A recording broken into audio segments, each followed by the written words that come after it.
Buen día chicos, soy Luciana Cholich, la docente que está a cargo del teórico del día de la fecha. Vamos a desarrollar las drogas que se emplean en el sistema cardiovascular y renal. En cuanto al corazón, actúa como una bomba y junto con los pulmones y la sangre y vasos suministran oxígeno y nutrientes a los tejidos y reciben dióxido de carbono y desechos.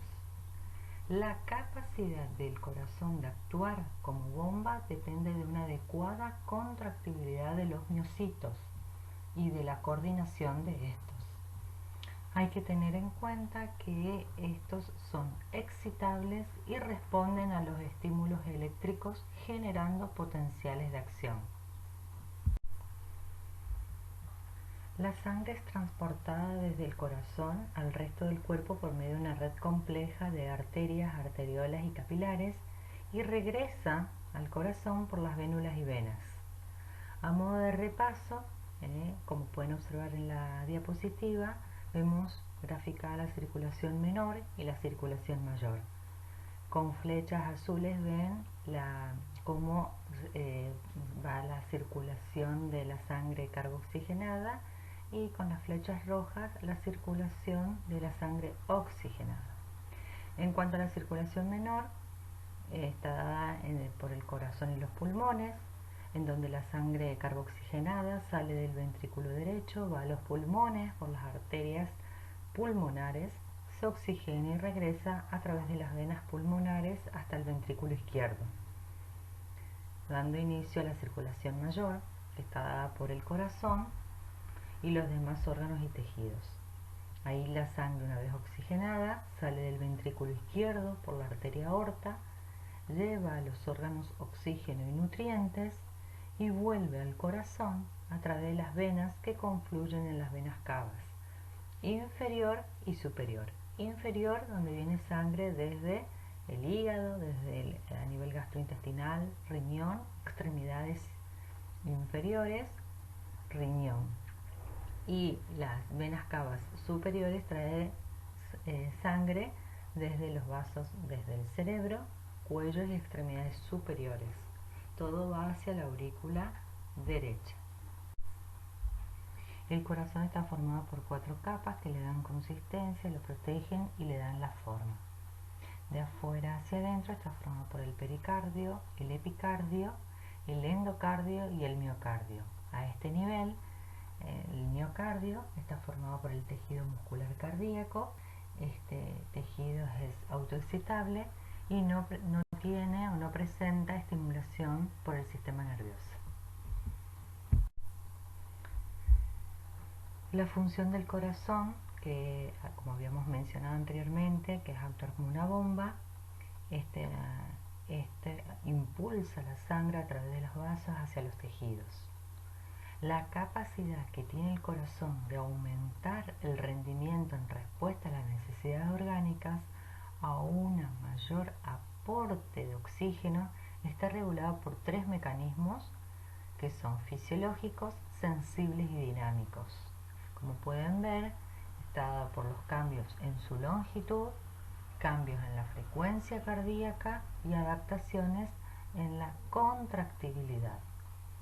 La importancia de estos mecanismos radica en que la respuesta del corazón a los fármacos está influenciada por estos. El corazón presenta una regulación intrínseca y otra regulación extrínseca. La regulación intrínseca del corazón, es decir, que éste tiene la capacidad de autorregular su actividad de bomba en respuesta al llenado ventricular durante la diástole, que es cuando el corazón se relaja y permite el ingreso de sangre hacia su interior. Por lo tanto, hay un estiramiento de las fibras cardíacas. Luego esa sangre será expulsada durante la sístole, que es cuando el corazón se contrae para expulsar la sangre hacia los tejidos. Esa relación entre el alargamiento-fuerza se conoce como ley de Frank-Starling. Y en cuanto a la regulación extrínseca, el corazón va a estar regulado por el sistema nervioso autónomo, tanto por el simpático como por el parasimpático. En cuanto al sistema simpático, este aumenta la fuerza de contracción con independencia de la longitud del músculo cardíaco al final de la diástole, es decir, produce inotropismo positivo y un aumento de la frecuencia cardíaca, denominado cronotropismo. En cambio, el sistema parasimpático produce lo contrario, disminuyendo la frecuencia cardíaca y el gasto cardíaco. Fisiológicamente, el volumen de sangre expulsado por el corazón en cada latido está regulado por factores intrínsecos en relación entonces a la concentración de calcio y el ATP, la energía, para la contractibilidad, y extrínsecos en relación a la circulación venosa y arterial que condicionan la pos y la precarga respectivamente. ¿Qué es la precarga? Es la fuerza que distiende el miocardio antes de contraerse. ¿Y qué es la poscarga? Es la fuerza de contracción del ventrículo para que se abran las válvulas. Entonces, la actividad eléctrica y la actividad contráctil del corazón están íntimamente relacionadas. En la práctica clínica se distinguen dos procesos distintos en los que se altera primariamente la función contráctil del corazón, que es lo que llamamos insuficiencia cardíaca, o su actividad eléctrica, llamada arritmias. Por lo tanto, el objetivo terapéutico va a ser distinto. En la insuficiencia cardíaca, la etiología más común es la degeneración valvular mixomatosa, la cual es un proceso degenerativo no infeccioso de las válvulas. La más afectada en general es la mitral. En otros casos se ven afectadas ambas válvulas atrioventriculares, la mitral y la tricúspide. Entonces, la insuficiencia cardíaca es un síndrome clínico que se produce por una alteración estructural o funcional del corazón. Es la incapacidad del corazón para desarrollar sus funciones adecuadamente. Entonces el corazón no puede contraerse eficazmente. El corazón es incapaz de bombear un gasto cardíaco adecuado, quedando un volumen de sangre residual luego de cada sí. A continuación vamos a desarrollar los distintos fármacos empleados en la insuficiencia cardíaca. Vamos a ver el primer grupo, que corresponde a los inotrópicos positivos. Dentro de este grupo vamos a tener a los glucósidos digitálicos, a los agonistas adrenérgicos, a los inhibidores de la fosfodiesterasa y a los sensibilizadores del calcio. En cuanto a los glucósidos digitálicos, los vamos a desarrollar a partir de la siguiente diapositiva. Con respecto a los agonistas adrenérgicos ya vimos dentro de la clasificación del sistema simpático. Ahí tenemos a la dobutamina, que es un agonista relativamente selectivo de los receptores adrenérgicos beta 1.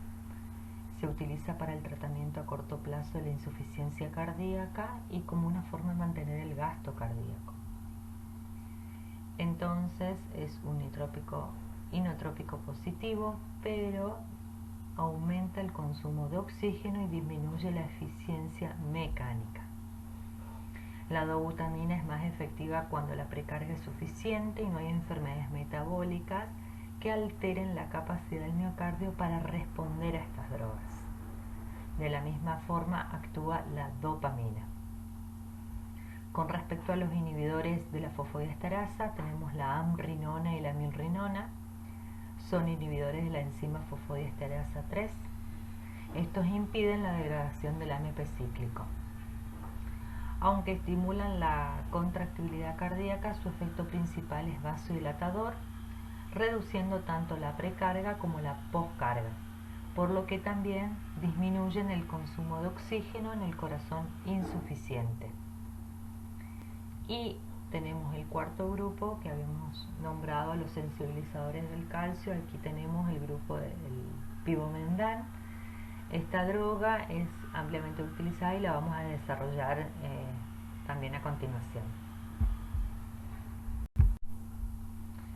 En cuanto a los glucósidos cardíacos, estos fármacos actúan de forma directa sobre el corazón, se usan para incrementar su contractibilidad. O sea, estamos hablando, como decíamos previamente, de inotrópicos positivos, de acción directa. Los glucósidos son compuestos que presentan un azúcar, una glucosa, unida a otra molécula mediante un átomo de oxígeno. Los únicos glucósidos cardiotónicos utilizados en medicina veterinaria son la digoxina, digitoxina y obabaína, que se encuentran en las hojas de la planta digitalis y del estrofanthus. La estructura química de estos fármacos cabe distinguir que está formada por 3 compuestos, como habíamos dicho, un azúcar, un esteroide y una lactona. La parte glucídica está formada por una cadena de monosacáridos. La actividad biológica reside en la genina o en la glicona, mientras que la fracción glucídica contribuye a modificar la potencia y las propiedades farmacocinéticas del compuesto. Para comprender el mecanismo de acción de estas drogas, tenemos que conocer lo que sucede fisiológicamente. El acoplamiento excitación-contracción en la célula cardíaca está mediado por cambios en la concentración citosólica del calcio a nivel de la unidad contráctil constituida por los filamentos de actina y de miosina, que se encuentra normalmente impedida por la proteína de anclaje formada por la tropomiosina y troponina C. La elevación de la concentración del calcio y su unión a la troponina C produce un aumento de conformación en el complejo de la troponina que determina la separación de la tropomiosina y la actina, permitiendo la formación de puentes y el desplazamiento de los filamentos de actina sobre los de miosina, efectuándose de esta forma la contracción muscular. Las células cardíacas son excitables y responden a estímulos eléctricos generando potenciales de acción. En el músculo cardíaco, el potencial de acción está producido por la apertura de 2 tipos de canales: los canales rápidos de sodio y los canales lentos de calcio. Esta segunda población de canales difiere de los canales rápidos de sodio en que se abren con mayor lentitud y, lo que es incluso más importante, permanecen abiertos durante varias décimas de segundo. Durante este tiempo fluye una gran cantidad de iones, principalmente de calcio, a través de estos canales hacia el interior de la fibra muscular cardíaca, y esto mantiene un periodo prolongado de despolarización, dando lugar a la meseta del potencial de acción. Además, los iones de calcio que entran durante esta fase de meseta activan el proceso contráctil del músculo. Entonces, aquí pueden observar gráficamente una célula cardíaca normal y en reposo, en donde van a observar una distribución desigual de los cationes de potasio y sodio en el interior y exterior de la célula, y está regulado por la enzima adenosíntrifosfatasa. El sarcolema tiene una permeabilidad selectiva a los iones de potasio hacia el interior de la célula, y hay una mayor positividad afuera y una mayor negatividad adentro. Eso es lo que sucede en una célula cardíaca en estado de reposo. Cuando se genera una estimulación de la fibra, se genera un potencial de acción. Aquí podemos observar también en una célula cardíaca normal, en donde se va a observar una pérdida de la permeabilidad de esa selectividad hacia el potasio. Va a haber un aumento del ingreso de sodio hacia el interior, y esto va a permitir el ingreso de calcio a través de los canales lentos, produciéndose ese aumento de calcio, produciendo la contracción muscular. Bueno, hasta aquí entonces observamos lo que sucede en una célula cardíaca normal en estado de reposo y cuando se genera el potencial de acción. Los glucósidos cardíacos van a actuar inhibiendo a nivel de la membrana la bomba sodio-potasio ATPasa. Esa enzima adenosín trifosfatasa van a inhibir, van a aumentar el intercambio de sodio por calcio y consecuentemente se va a producir un inotropismo positivo. Es decir, que va a aumentar la fuerza de contracción miocárdica, que se evidencia por un aumento en la velocidad y en el grado de acortamiento de las miofibrillas independientemente de la longitud inicial. Eso es lo que sucede entonces con estos glucósidos. En cuanto a la farmacocinética, vamos a observar en estas drogas, vamos a observar que existe diferencia de liposolubilidad.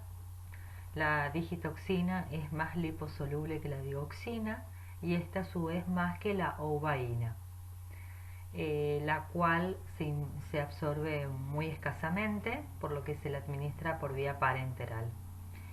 En tanto que las dos anteriores, la digoxina y digitoxina, le puede administrarse por vía oral y por vía parenteral. Con respecto a la tasa de unión a las proteínas, la digitoxina es 3 veces mayor que la digoxina y la de la oubaína es prácticamente nula. La digitoxina se elimina fundamentalmente por biotransformación hepática, mientras que la digoxina lo hace preferentemente por vía renal. Ambos fármacos son también parcialmente eliminados a través de la bilis. También experimentan circulación enterohepática, que es lo que va a hacer que prolongue su permanencia en el organismo.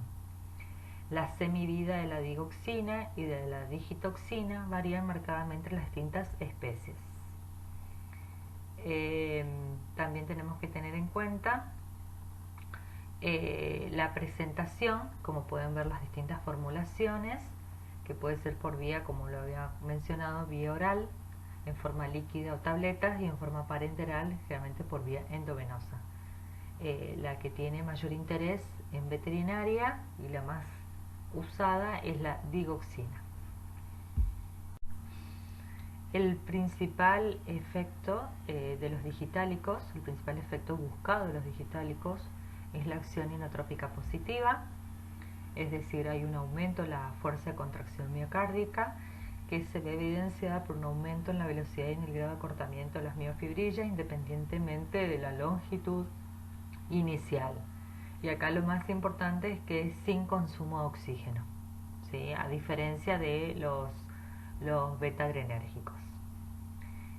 Como consecuencia de este inotropismo positivo va a haber un aumento del gasto cardíaco, es decir, el volumen de sangre bombeada por minuto, va a disminuir por lo tanto la sangre residual en el interior del corazón. Esto va a llevar a una disminución de la presión venosa, va a haber un aumento de la diuresis, una disminución de los edemas, un control de las arritmias. Hay que tener en cuenta que muchas veces también se puede utilizar como antiarrítmico estos digitálicos, y disminuye el tamaño del corazón y la frecuencia cardíaca. Esos son los efectos entonces de los digitálicos. Bueno, con respecto al tratamiento con estas drogas, hay que tener en cuenta primero la selección del glucósido. El más comúnmente utilizado en veterinaria es la digoxina, es la más eficaz, la menos tóxica, la que se puede administrar por vía oral o parenteral. Hay que tener en cuenta el concepto de digitalización. ¿Qué es la digitalización?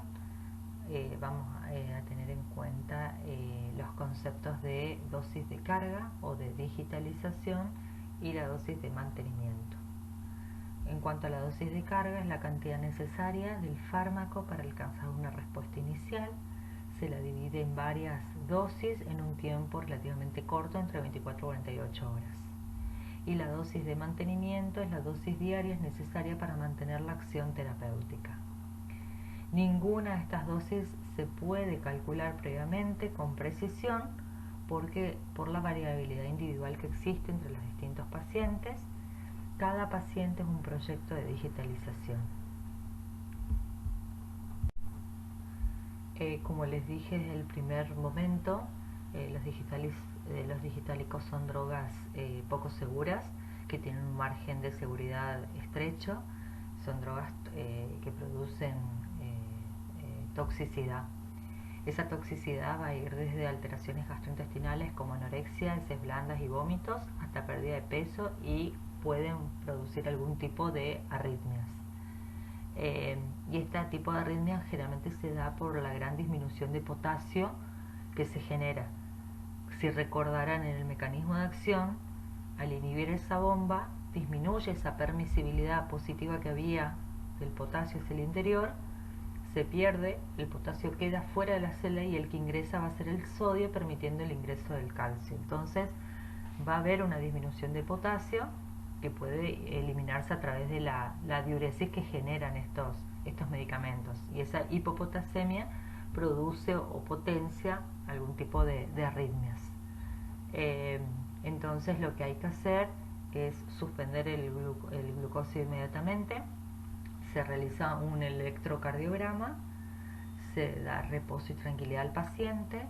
En caso de que esté disminuido el potasio, se suministra como cloruro de potasio por vía parenteral, y se administran agentes antiarrítmicos como lidocaína, propanolol, fenitoína, que lo vamos a ver con más detalle más adelante. Ese es el tratamiento entonces en caso de una intoxicación por alguno de estos glucósidos. Bueno, aquí les voy a dejar un cuadro a modo de ejemplo extraído del libro, que hay una dosis mínima y máxima. Como pueden ver, son dosis muy bajas, pero a su vez tienen que tener en cuenta que van a tomar como base esta dosis, pero para cada paciente hay que determinar la dosis individual de cada paciente. Van a tener las dosis de carga y las dosis de mantenimiento. Y en caso de una emergencia, también cómo es la administración de la dosis del medicamento. Con respecto, bueno, hay que tener unas ciertas consideraciones, sobre todo en pequeños animales, en donde hay que tener en cuenta que el gato es más sensible que los perros, se manejan dosis mucho menores. Hay que tener en cuenta que va a haber un aumento del peso corporal, pero por la presencia de edema. Hay que tener en cuenta también la presencia de enfermedad hepática y renal preexistente. Hay que tener en cuenta el peso, en el caso de los perros, en donde los animales que pesan entre 12 y 15 kilos van a necesitar menos cantidad de droga que los animales más pequeños. También tenemos que tener en cuenta que la administración parenteral, hay pacientes que no retienen el medicamento por vía oral, pero hay que tener en cuenta que tiene un grado de toxicidad la administración parenteral, porque se puede producir una descompensación cardíaca o respiratoria y mayor riesgo de arritmias tóxicas. Entonces hay que tener ciertas consideraciones y utilizar con cuidado este tipo de drogas. Dejamos de lado los digitálicos, los glucósidos, ya que antes se usaban como tratamiento base en la insuficiencia cardíaca, pero por su toxicidad se emplean otros, como el que ven en la presente diapositiva. Este fármaco es un inodilatador porque es un inotrópico positivo, es decir, de acción directa sobre el músculo cardíaco, pero también es un vasodilatador. El mecanismo de acción es dual, es decir, que sensibiliza a las células miocárdicas al calcio sin aumentar su concentración, aumentando la contractibilidad cardíaca, y por otro lado inhibe selectivamente la fosfodiesterasa 3 para producir vasodilatación arterial y venosa. Entonces eso es en cuanto al pimobendan. Es el representante del grupo de los sensibilizadores del calcio. El efecto buscado es el aumento del gasto cardíaco y la disminución de la precarga y de la poscarga. Eso es en cuanto a este medicamento. Este medicamento se indica para la insuficiencia cardíaca congestiva secundaria a una cardiomiopatía dilatada o a una insuficiencia valvular mitral crónica. En cuanto a la administración, se administra por vía oral a una dosis de 5 miligramos por kilo por día, y hay que tener en cuenta que lo ideal es administrar el Pimobendan en ayunas 1 hora antes de cada comida, porque el alimento disminuye su absorción y la particularidad es que tiene una alta afinidad a las proteínas. Continuamos con los fármacos que actúan de forma indirecta sobre el corazón, que son los fármacos vasodilatadores. Estos van a disminuir la concentración del calcio y vamos a tener una serie de medicamentos dentro de este grupo. En cuanto a los vasodilatadores en general, estos mejoran el volumen minuto y reducen la formación de edema y efusiones en los pacientes con insuficiencia cardíaca. Se clasifican en vasodilatadores arteriales, venosos y mixtos. Dentro de los vasodilatadores arteriales vamos a tener a las drogas amlodipina e hidralazina principalmente. Dentro de los venosos, la nitroglicerina y el dinitrato isosorbide, y dentro de los mixtos, el nitrocruciato de sodio. Se utilizan entonces en casos de hipertensión, de insuficiencia cardíaca como les mencioné, y en casos de angina de pecho. Bueno, comenzando con los vasodilatadores arteriolares, que teníamos ahí a la amlodipina, que es la más usada en veterinaria. También tenemos la hidralazina y la prozacina. El mecanismo de acción: estos actúan inhibiendo el paso del calcio a través de los canales dependientes de voltaje tipo L a nivel de la membrana plasmática, tanto del músculo liso vascular como cardíaco. Se indican en caso de regurgitación mitral, endocardiosis mitral o en aquellos con el conducto arterioso persistente. Con respecto a los vasodilatadores venosos, que teníamos ahí a la nitroglicerina y el dinitrato isosorbide, estos actúan aumentando los niveles de GMP cíclico. Por lo tanto, van a relajar la musculatura lisa mediante la activación de la proteína quinasa dependiente de este GMP cíclico. Entonces el fármaco va a aumentar los niveles de este último. Se indican en caso de existen presentaciones en forma tópica de nitroglicerina, que es usada principalmente como vasodilatadora ayudante en la insuficiencia cardíaca y en el edema cardiogénico. También se utiliza como agente antianginoso y como antihipertensivo, sobre todo en casos agudos. Y en cuanto a los vasodilatadores mixtos, vamos a tener ahí, en cuanto al mecanismo de acción, aumenta los niveles de GMP cíclico, que activa a esta proteína, la cual inhibe la contracción. Se administran estos por vía endovenosa en crisis hipertensivas y en caso de la insuficiencia cardíaca descompensada. En la presente diapo tenemos otro grupo de vasodilatadores, pero que actúan de otra forma. Son inhibidores neurohormonales, van a actuar de forma indirecta sobre el corazón. Son inhibidores de la enzima convertidora de la angiotensina, los famosos IECAS. En este grupo se incluyen a las diferentes drogas como el enalapril, captopril, benacepril, ramipril, entre otros. La acción de estos IECA consiste en inhibir la conversión de la angiotensina 1, que es relativamente inactiva, en angiotensina 2, que es la activa. Por lo tanto, van a evitar la retención de sodio y agua, Por ende, la secreción de la aldosterona va a estar reducida y la actividad de la renina plasmática va a estar aumentada. Por otro lado, incrementan las concentraciones de bradicinina al evitar su hidrólisis. Esta sustancia va a producir efectos vasodilatadores al estimular la biosíntesis de prostaglandina y la liberación del óxido nítrico. Esto lo pueden observar gráficamente en la presente diapo. Es sabido que la angiotensina 2 es un vasoconstrictor potente, también que estimula la liberación de aldosterona. Eso es lo que sucede fisiológicamente. Estimula la liberación de la aldosterona desde la corteza suprarrenal y de las catecolaminas a nivel de la médula suprarrenal y de las terminales nerviosas. Eso es lo que sucede fisiológicamente. En consecuencia, los efectos son produce una hipovolemia e hiponatremia.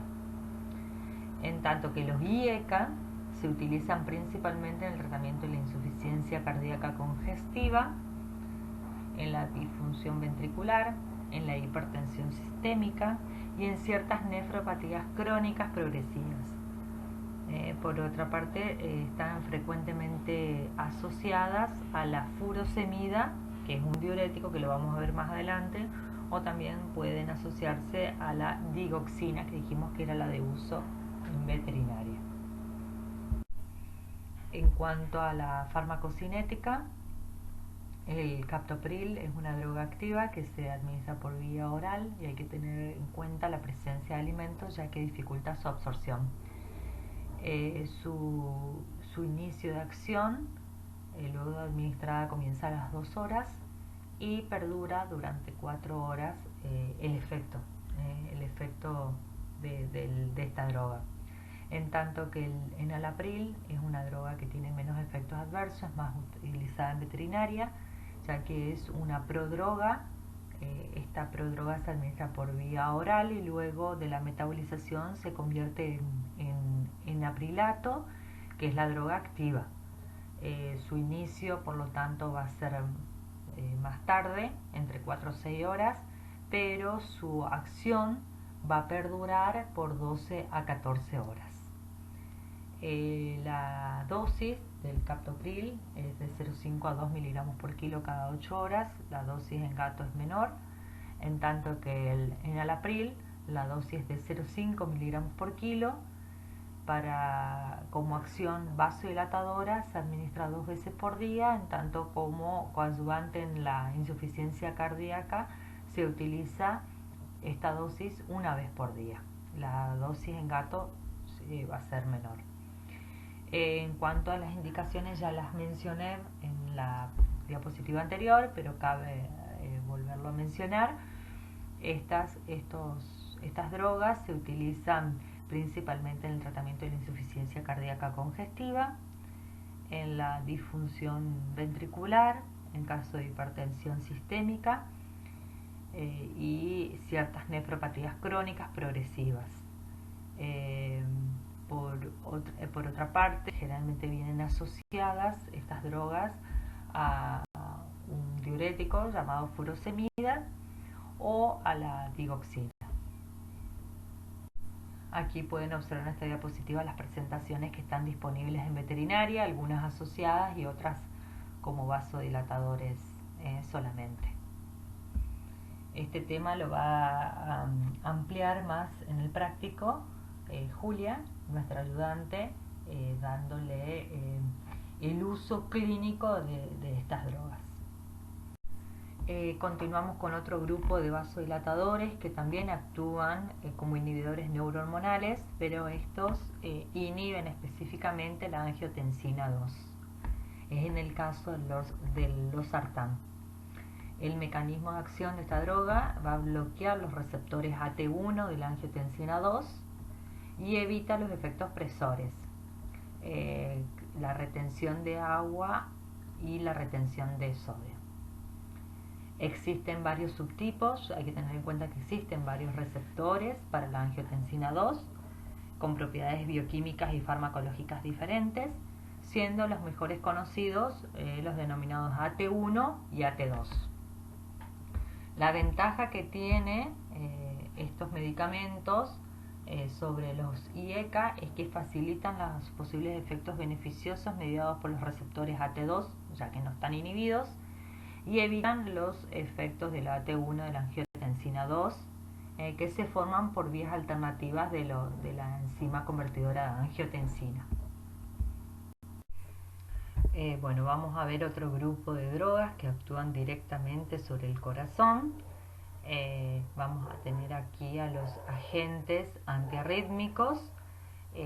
La arritmia, como definición, es toda anomalía en la frecuencia, en la regularidad, en el lugar de origen del impulso cardíaco o una interrupción en la conducción cardíaca.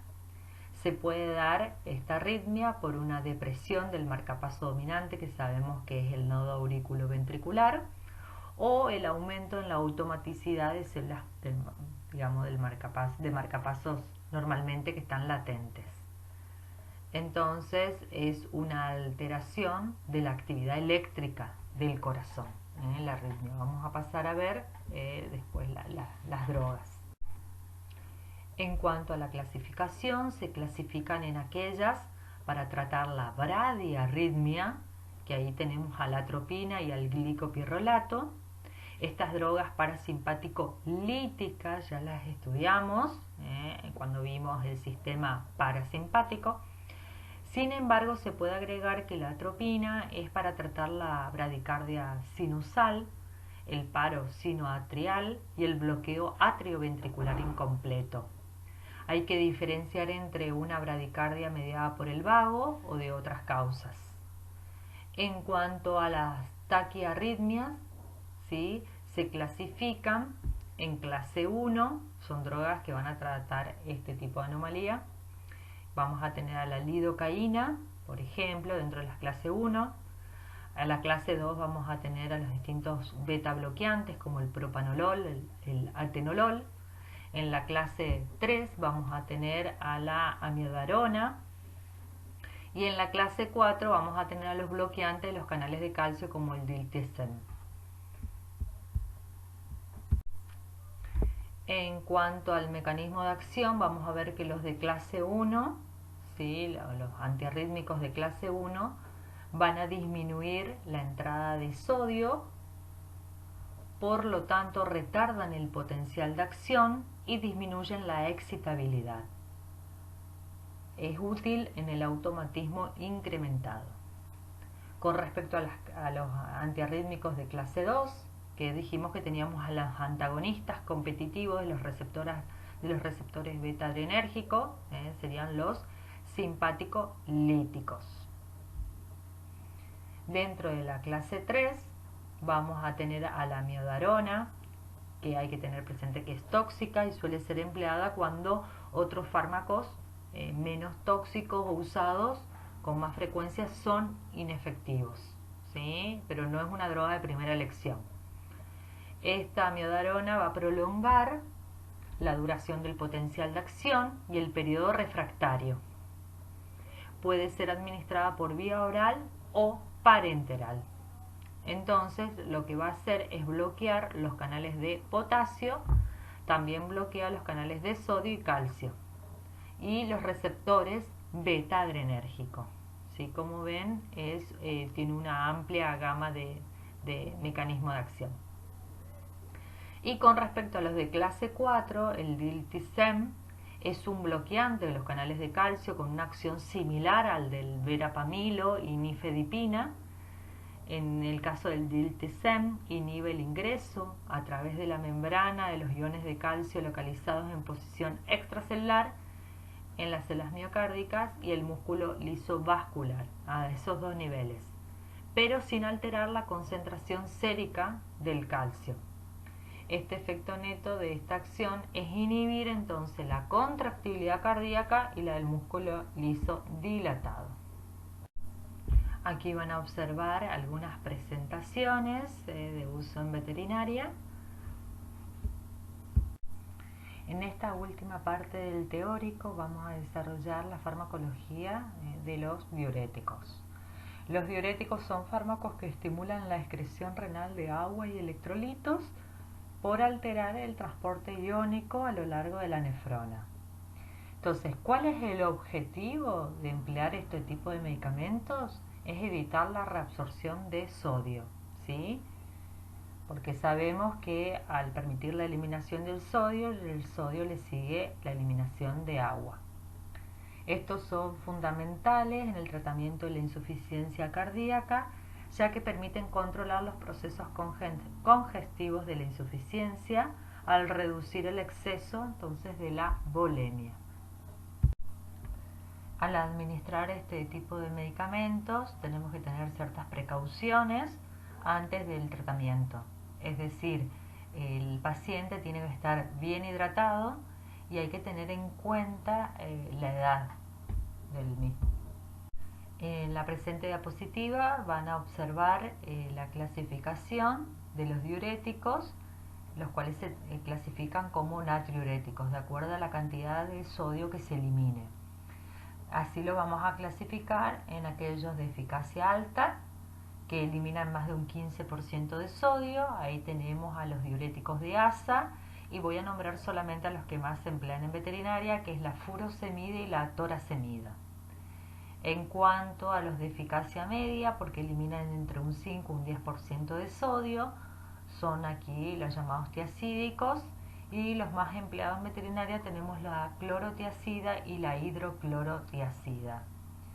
Y después tenemos los diuréticos de baja eficacia, que eliminan menos de un 5% de sodio. Vamos a tener a los inhibidores de la anhidrasa carbónica, como la acetazolamida, los osmóticos, como el manitol y la glucosa, y los ahorradores de potasio, que son muy importantes en veterinaria, la espironolactona y el triamtereno. Comenzando con los diuréticos de ASA, como les mencionaba, la furosemida y la toracemida, hay que tener presente para conocer su mecanismo de acción lo que sucede fisiológicamente a nivel de los túbulos renales. Fisiológicamente, el asa ascendente de Henle es impermeable al agua y posee transportadores activos de electrolitos. Allí se reabsorbe, vuelve a la circulación, el 25% del sodio filtrado, del cloro, el potasio y el 80% del calcio y el 65% del magnesio. A su vez también se reabsorbe el bicarbonato y se produce secreción de protones. Entonces, el mecanismo de acción de estas drogas van a inhibir a estos cotransportadores 2-cloro-sodio-potasio a nivel entonces específicamente del asa ascendente de Henle. Entonces se va a producir una orina ácida de baja densidad con abundante cloro, sodio, potasio, calcio y magnesio. Se produce un aumento del flujo renal y una vasodilatación concomitante. En consecuencia, va a disminuir la presión arterial.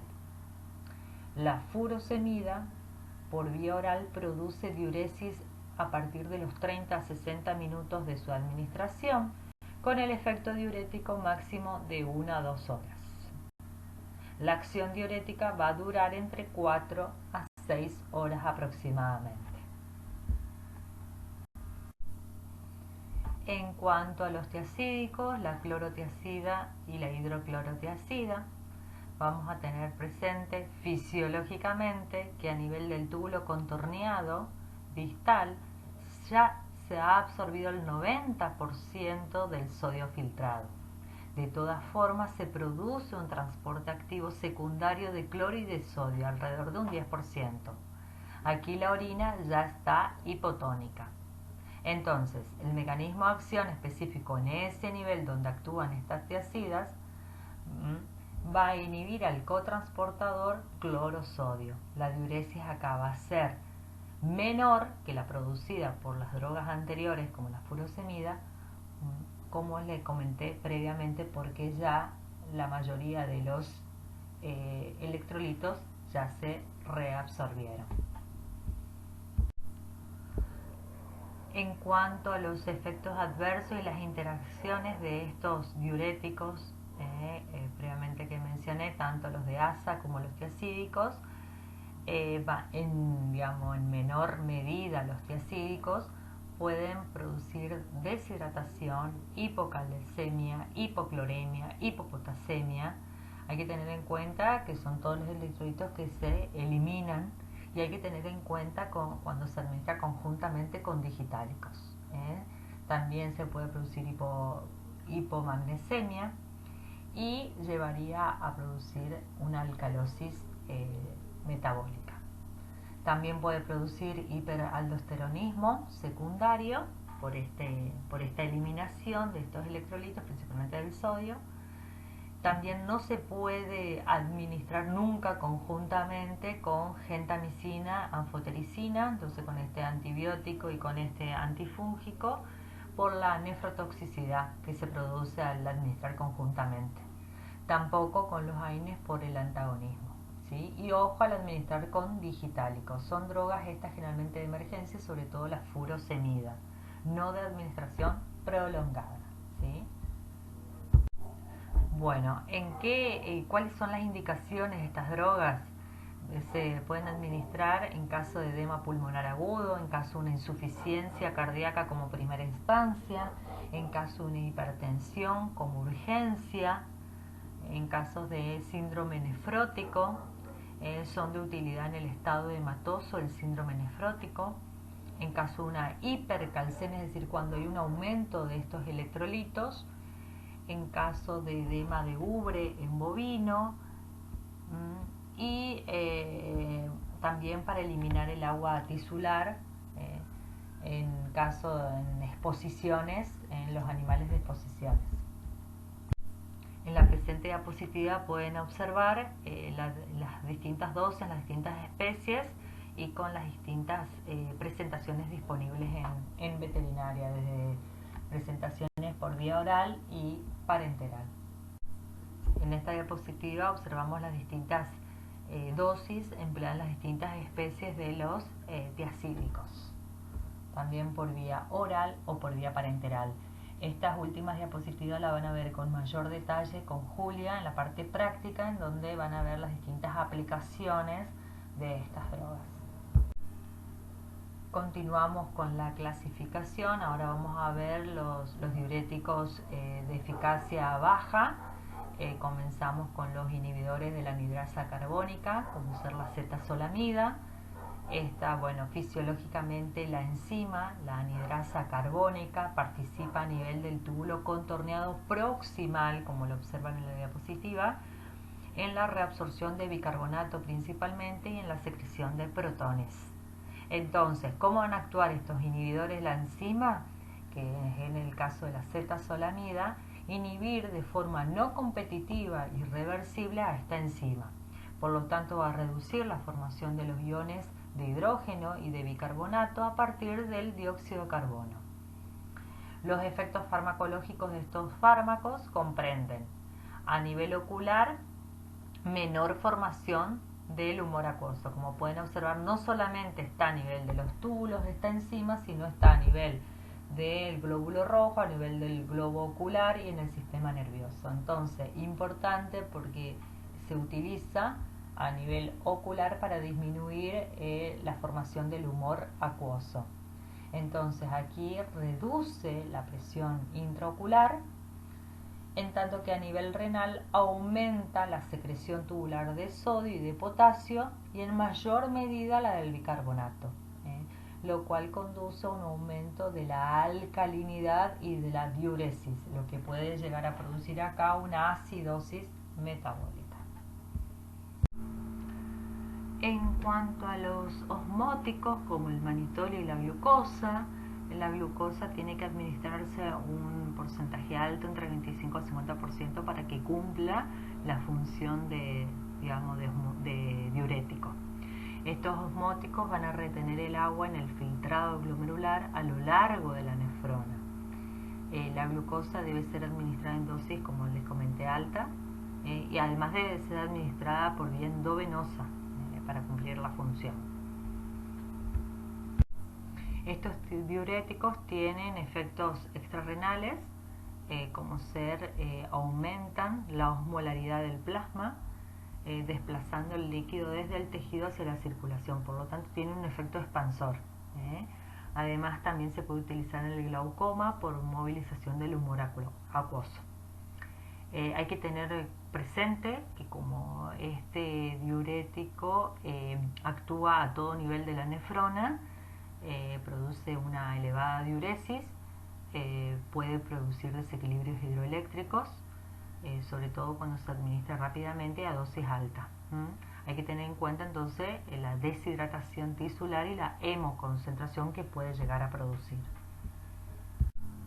Estas drogas generalmente nunca se administran con digitálicos porque potencian la toxicidad. Se pueden administrar sí en caso de un edema cerebral o una hipertensión intracraneal, y después continuar con furosemida. También se puede utilizar en una insuficiencia renal o como prevención y tratamiento de la oliguria renal. Siempre acompañado con cualquier diurético, con una rehidratación adecuada para evitar la deshidratación, que era la principal precaución que teníamos que tener. También dijimos en el glaucoma, no como una terapia de mantenimiento, y en caso de eliminación de fármacos tóxicos como barbitúricos y ciplastino. Aquí podemos observar la presentación de este tipo de diuréticos, que vienen en soluciones entonces entre 5 al 25% por vía endovenosa. La diuresis se va a producir a la hora o a las 3 horas post administración. Ahí vamos a tener algunas dosificaciones. ¿Sí? Con respecto al último grupo de diuréticos de baja eficacia, vamos a tener a los ahorradores de potasio, como ser la espironolactona y el tramtereno. Estas drogas, el mecanismo de acción de estas drogas van a actuar específicamente a nivel del túbulo colector, inhibiendo la aldosterona. Por lo tanto, en tanto que el tramtereno va a inhibir a ese nivel canales de sodio, no específicamente la aldosterona. Como consecuencia de ello se va a disminuir la reabsorción de sodio, ¿sí? La orina va a ser moderada, con una moderada eliminación de sodio. Se va a estimular la secreción del potasio, favoreciendo su retención. Eso es con respecto al mecanismo de acción entonces de estos ahorradores de potasio. Entonces estas drogas se utilizan específicamente para contrarrestar la hipopotasemia en tratamientos prolongados con diuréticos como furosemida tiazida. Recordemos que eliminan todo tipo de electrolitos, estas drogas de alta y moderada eficacia, en tanto que estas de baja eficacia disminuyen la eliminación de este potasio, favoreciendo su retención. También se utiliza en caso de edemas crónicos, insuficiencias, recordando que utilizando drogas como digitálicos favorecen la eliminación del potasio. Entonces lo que hacen estas drogas es retenerlo. Y también se utilizarían como antihipertensivos. La dosificación va de 1 a 2 miligramos por kilo cada 12 horas y vienen presentaciones de uso oral. Bueno chicos, llegamos al final del teórico. Espero que me hayan entendido, que haya sido lo más clara posible. Ante cualquier duda, hagan las respectivas consultas a través de las distintas vías de comunicación que tenemos en la cátedra. Les dejo la bibliografía. Se sacó toda la parte cardíaca desde el Adams, Botana y el Plan, en donde se especifica cada una de las drogas, y en el Rubio se extrajo toda la sección de diuréticos. Bueno, y esta parte teórica va a ser complementada con una parte práctica dada por la médica veterinaria Julia, que es nuestra ayudante.